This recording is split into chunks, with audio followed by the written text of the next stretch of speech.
Assalamualaikum warahmatullahi wabarakatuh. Perkenalkan, saya Lutfiana Nurul Wahidah dengan NIM 2001026, mahasiswa program studi S1 Farmasi, Sekolah Tinggi Ilmu Farmasi Riau. Baiklah, di sini saya akan menjelaskan mengenai cara menggunakan pena insulin atau insulin pen yang tepat. Apa itu insulin pen?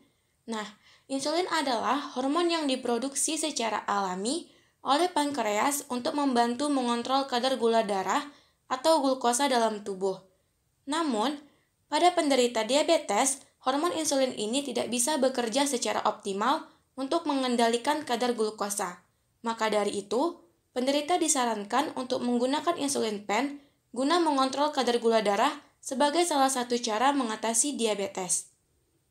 Nah, insulin pen ini adalah perangkat yang dapat digunakan untuk menyuntikkan insulin ke dalam tubuh. Insulin pen terdiri dari beberapa bagian, di antaranya rubber seal, insulin reservoir, dose window, dosage knob, injection button, pen cap, outer needle cap, inner needle cap, and needle. Nah, di mana insulin reservoir adalah wadah plastik bening yang menampung insulin buatan di dalam alat suntik. Pen cap adalah penutup yang berfungsi melindungi insulin reservoir dari kerusakan. Segel karet merupakan tempat untuk menyambungkan jarum sekali pakai atau single-use needle pada perangkat. Jarum pada insulin pen bersifat disposable sehingga penderita diabetes hanya bisa menggunakannya untuk satu kali suntikan. Setelah digunakan, jarum tersebut perlu dibuang. Dosage knob, knob yang bisa diputar untuk memilih dosis insulin di dalam perangkat. Dose window, pada bagian ini menunjukkan jumlah dosis insulin yang ada di dalam perangkat. Injection button adalah tombol yang perlu ditekan saat menyuntikkan dosis insulin ke dalam tubuh. Nah, bagaimana sih cara kita untuk mempersiapkan insulin pen? Nah, yang pertama, cuci tangan dengan sabun dan air mengalir sebelum menyiapkan insulin pen. Kemudian lepaskan pen cap dari perangkat insulin pen. Nah, selanjutnya jika menggunakan premix insulin atau cairan keruh yang harus dicampur, gulingkan pena insulin di antara telapak tangan sebanyak beberapa kali untuk mencampurkannya. Langkah ini dapat dilewati jika menggunakan insulin kerja cepat atau kerja panjang atau cairan bening. Selain itu, pastikan juga untuk tidak mengguncangkan insulin pen. Nah, selanjutnya, bersihkan segel karet pada insulin pen menggunakan alcohol wipe.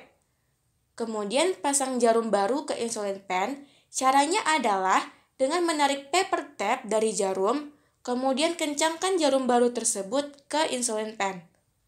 Kemudian lepaskan penutup pada bagian ujung jarum, lepaskan penutup insulin pen bagian dalam.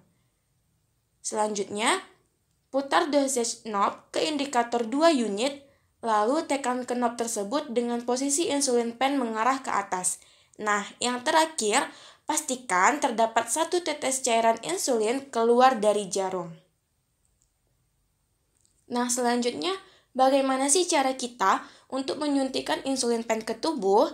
Nah, cara-caranya adalah yang pertama, pilih dosis insulin yang sudah diresepkan oleh dokter dengan memutar dosage knob.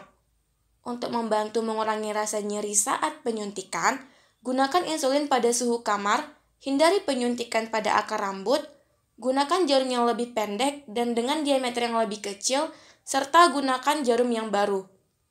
Insulin umumnya diberikan dengan suntikan di bawah kulit atau subkutan, seperti di perut sekitar pusar ke samping, kedua lengan atas bagian luar, kedua paha bagian samping luar. Nah, hindari penyuntikan pada bagian tengah perut, daerah dekat parut atau stretch mark, dekat persendian, dan area selangkangan. Pada wanita hamil dengan DM, pasien harus memberikan suntikan dengan mengangkat lipatan kulit, menghindari penyuntikan di sekitar pusar selama trimester terakhir. Kemudian, pastikan lokasi kulit yang akan disuntik dalam kondisi bersih. Jika membersihkan kulit dengan alkohol, suntikan insulin pen ketika alkohol telah sepenuhnya kering untuk menghindari rasa nyeri. Cubit kulit di area yang akan disuntik dengan posisi di antara ibu jari dan telunjuk. Kemudian pegang insulin pen dengan salah satu tangan. Lalu, lingkarkan jari di sekitar insulin pen dan letakkan ibu jari di injection button. Kemudian, suntikkan jarum secara cepat ke dalam kulit pada sudut 90 derajat terhadap permukaan kulit. Pastikan jarum sudah masuk sepenuhnya ke dalam kulit. Suntikkan perlahan dan pastikan injection button telah sepenuhnya tertekan. Hitunglah secara perlahan hingga 10 detik sebelum menarik jarum. Nah, selanjutnya tarik jarum dari kulit dan lepaskan cubitan kulit. Kemudian, pasang outer cap pada jarum dan tarik jarum yang telah digunakan dari insulin pen. Kemudian buang jarum tersebut. Penyuntikan insulin pen memerlukan penggantian jarum suntik setiap kali pemakaian. Pasang kembali pen cap untuk menutup insulin pen. Nah, itu tadi cara-cara untuk menyiapkan insulin dan juga cara untuk menyuntikkan insulin ke tubuh. Ingatlah untuk mengganti lokasi suntikan secara teratur dan hindari penggunaan satu area suntikan secara berlebihan.